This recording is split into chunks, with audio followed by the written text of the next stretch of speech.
Tipo, o mundo podia ser muito áspero, muito difícil, muito duro, mas quando eu olhava nos olhos dele, era macio, sabe? Era bonito, assim, sabe? É difícil E foi de muito falar. duro.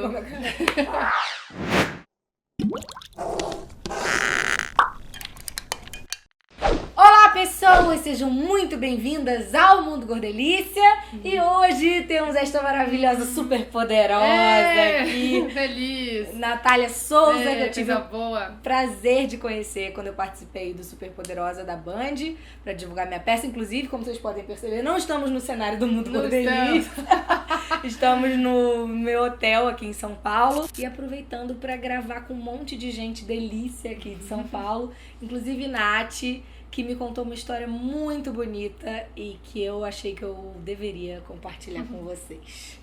Agradeço muito o convite, Mari, e agradeço por poder compartilhar também. Fala um pouco de você, do que enfim, além dos Super Poderosas na Band, da sua trajetória profissional, para as pessoas te conhecerem, e aí a gente conta a história. Tá. Meu nome é Natália, eu tenho 31 anos, tenho meu primeiro livro publicado, que tem tudo a ver com o assunto de hoje. Escolhi jornalismo porque eu gostava muito de contar histórias e achei que essa era uma forma. Eu cresci acreditando no amor, assim. Em algum momento da vida, acho que ali na adolescência, entrando ali nos 20 e poucos anos, talvez, um pouco mais velha, eu perdi essa esperança ou essa ideia. Eu achei que o amor era uma coisa mais dos filmes e das novelas do que da vida real, até que eu encontrei o Gino. O Gino era jornalista, eu trabalhava com ele na Rádio Estadão, e ele trabalhava de madrugada e eu trabalhava de manhã, a gente nunca se encontrava. Feitiço de Áquila, entreguei a idade agora, real. A gente nunca se encontrava, até que um dia erraram na escala e colocaram a gente pra voltar pra casa no mesmo carro. O que era um absurdo, porque ele morava na zona leste de São Paulo, eu morava na zona sul, eram dois pontos muito extremos. A gente se conheceu ali, começou a conversar ali, a gente se apaixonou e começou a namorar. E eu entendi o que era amor com o Gino, assim. Entendi que o amor era uma casa grande, onde a gente cabia por inteiro, onde a gente não precisava se esticar e nem se espremer, que a gente cabia do nosso próprio tamanho. E eu entendi o que era amor com ele, assim. E ele era um cara que ele me enxergava. Então a gente às vezes tava... Eu lembro de uma vez que a gente tava numa rodoviária, a gente tava indo pra Guarapari, eu tava olhando pra uma velhinha, assim, que tava comendo uma maçã e aquela cena tava muito me encantando. Mas eu podia estar olhando pra qualquer lugar, porque a rodoviária tava cheia de gente. E ele tava no telefone, conversando com o pai, ele desligou o telefone, virou pra mim e falou: "Você quer ser amiga daquela velhinha, né?"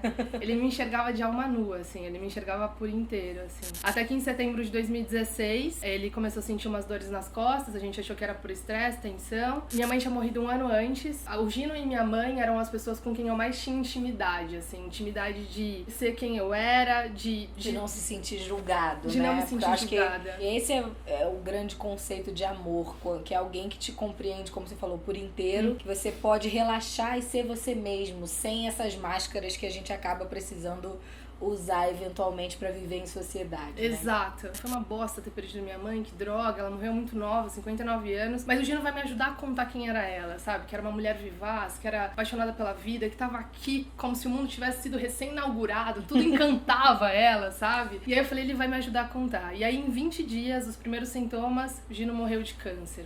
E aí foi uma angústia artrosa, assim. Foi um sentimento de raiva, de indignação, de por que comigo? De minha mãe morreu um ano anterior, agora o Gino, sabe? Eram as duas pessoas que me estruturavam como pessoa, como mulher. Tipo, o mundo podia ser muito áspero, muito difícil, muito duro, mas quando eu olhava nos olhos dele, era macio, sabe? Era bonito, assim, sabe? É difícil. E foi muito duro.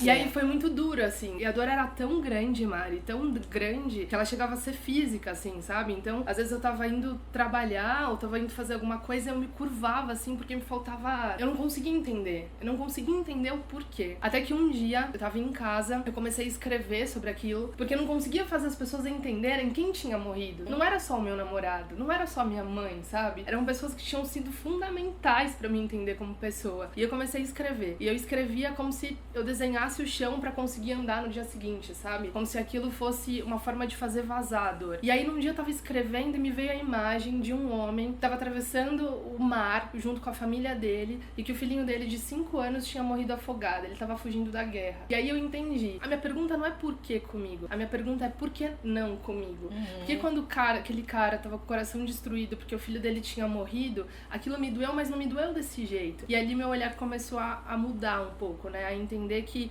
era muito duro perdê-los, mas a minha dor era muito proporcional ao amor e à sorte que eu tinha tido com eles, sabe? E ali eu entendi, falei, cara, eu tive um privilégio de viver com eles e eu vou sair daqui, eu vou tentar.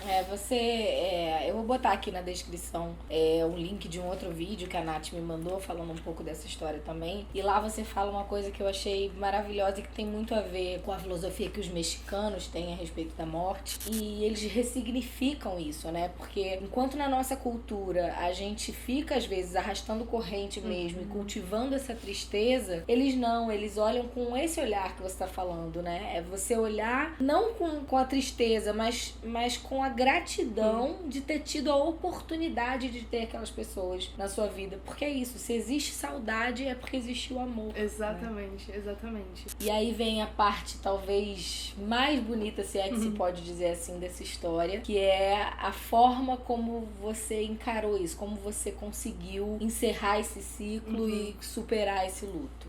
Eu cheguei em setembro do ano seguinte, um ano depois da morte dele. Desculpa, era agosto, última semana de agosto, saí pra correr e no meio do caminho tinha um IP amarelo. E eu olhei e eu falei, cara, setembro tá chegando, que legal, primavera tá chegando. E no minuto seguinte vieram as lembranças, né? O diagnóstico, a dor, a morte, o desespero. E aí eu me agachei no chão porque fui invadida por aquela dor e aí doendo, eu falei, cara, nesse setembro não. Nesse setembro vai ser de outro jeito. E aí eu não consegui continuar correndo porque as lembranças eram físicas e a dor era física. E eu voltei pra casa e falei, cara, nesse setembro não vai ser do mesmo jeito. Nesse setembro eu vou atravessar esse mês diferente. E eu fiquei pensando o que eu podia fazer, Mari, pra atravessar aquele mês que era tão difícil pra mim. E aí eu falei, cara, se eu não tiver notícias boas, se eu não tiver momentos bons, se eu não tiver memórias boas pra viver esse mês, eu vou pedir emprestado pras pessoas, eu vou pedir carona na alegria das pessoas. Porque se tiver alguém celebrando nesse mês, se tiver uma criança nascendo, se tiver alguém conseguindo um emprego, se tiver alguém reencontrando alguém distante, alguém cara, encontrando um amor como você encontrou amor, é isso, cara. Se tiver alguém vivendo uma grande história de amor,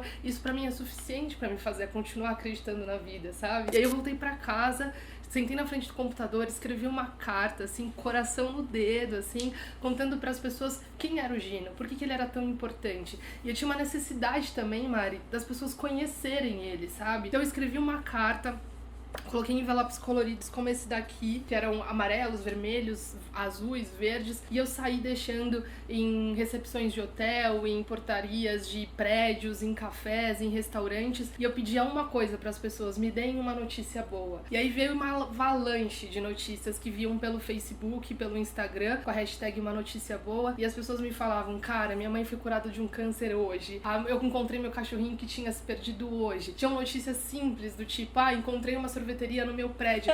E aquilo me curava tanto, Mari, tanto, me curou tanto, que eu falei, cara, a vida não é só dor. A minha vida tá difícil agora, 2 pessoas morreram, sabe? É o fim, não há nada que eu possa fazer, mas a minha vida não é só isso. Foi um mês, assim, de uma teimosia na felicidade, e eu tinha um prazer, assim, de pensar, cara, a morte não teve a última palavra, sabe? E foi um mês muito curador, assim, pra mim. E você sente que a partir daí realmente se inaugurou uma nova fase dentro do seu coração? Porque você fez isso num mês específico, já teve um outro setembro e você não repetiu isso, porque você foi como se fosse um encerramento de ciclo, é isso? Sim, foi realmente curador, assim, porque o amor é curador, e a única coisa maior do que a morte é o amor. Sabe quando você tá jogando videogame e aí você morre, e aí você fica aflito, poxa, caramba, morri, mas no minuto seguinte você começa com a vida cheia? E aí eu comecei com a vida cheia, assim, e as pessoas, continua, mas eu precisava terminar, sabe? Porque o ciclo precisava encerrar. Eu precisava olhar pra aquilo como algo que aconteceu, como algo que fez parte da minha vida, que fez parte da minha história, mas que não era a minha história. Foi parte da minha vida, mas não era a minha vida. Eu acho que é muito linda essa história, eu tô aqui toda chorosa, porque eu sou chorona mesmo e é muito bonito. E é uma história de generosidade, porque muitas vezes o que a gente vê nesse mundo é gente incapaz de se alegrar com a conquista do outro. E olha o que você fez, você usou as conquistas dos outros pra curar uma dor sua. Isso é lindo, isso é muito Isso é muito generoso, isso é muito elevado. E eu espero de verdade que a sua história ajude muita gente que certamente vai estar assistindo aqui, que já passou por uma dor assim, que está passando por uma dor assim, ou que em algum momento a gente vai acabar passando, né? Sim. E quem sabe depois de ter ouvido essa história a gente passe de uma maneira menos dolorosa. Que bom, esse é o meu desejo. Muito obrigada. Fala do seu livro! Então, o livro é esse aqui, que é o Tua Vida em Mim, que reúne esses textos que eu escrevi durante o período do luto, né, nesse 1 ano. A intenção não era publicar um livro, a intenção era realmente que os textos fossem esses encontros que o Gino não teve, que as pessoas pudessem o conhecer por meio das minhas palavras e assim questionar a morte, né? Assim fazer com que a morte ficasse pequena diante da existência dele. E tem uma coisa muito importante, né, Mari? As pessoas podem deixar de viver, mas não de existir, né? Então a gente pode continuar lembrando delas e isso as torna vivas, né? E que a gente também faça coisas legais nesse mundo para que quando a gente morrer, a gente também continue existindo, Exato. sendo essas boas lembranças na vida de quem teve a sorte de cruzar com a gente por aqui, né? Verdade. Então eu achei que o livro era uma forma de materializar isso e de continuar com isso e de levar um pouquinho do amor, enfim, e desse meu caminho, né, que foi a minha tentativa de sair disso para outras pessoas. Ai, muito obrigada de verdade por dividir isso com a gente, foi um prazer enorme Adorei. te conhecer. Fala para as pessoas onde elas podem te acompanhar daqui para frente. Então, vocês podem me encontrar no Instagram e no Facebook. Se alguém se interessar pelo livro, essa é a melhor forma também de comprar. Eu mando com dedicatória e uma cartinha especial. Super Poderosas. E o Super Poderosos, verdade! Esqueci! Conta aí! Super Poderosos, eu tô no ar todos os dias junto com a Natália Leite, é uma dupla de Nats. Nat 1, Nat 2. Nat 1, Nat 2, é um programa bem bacana, revolucionário. E a ideia é que a gente estimule e ajude cada mulher que nos assiste a ser cada vez mais ela, né? A ser cada vez mais você, a ser cada vez mais forte e a se encontrar aí no seu próprio caminho. Super Poderosas, de segunda a sexta, nas manhãs da Band. É isso aí. Um beijo e até a próxima. Até!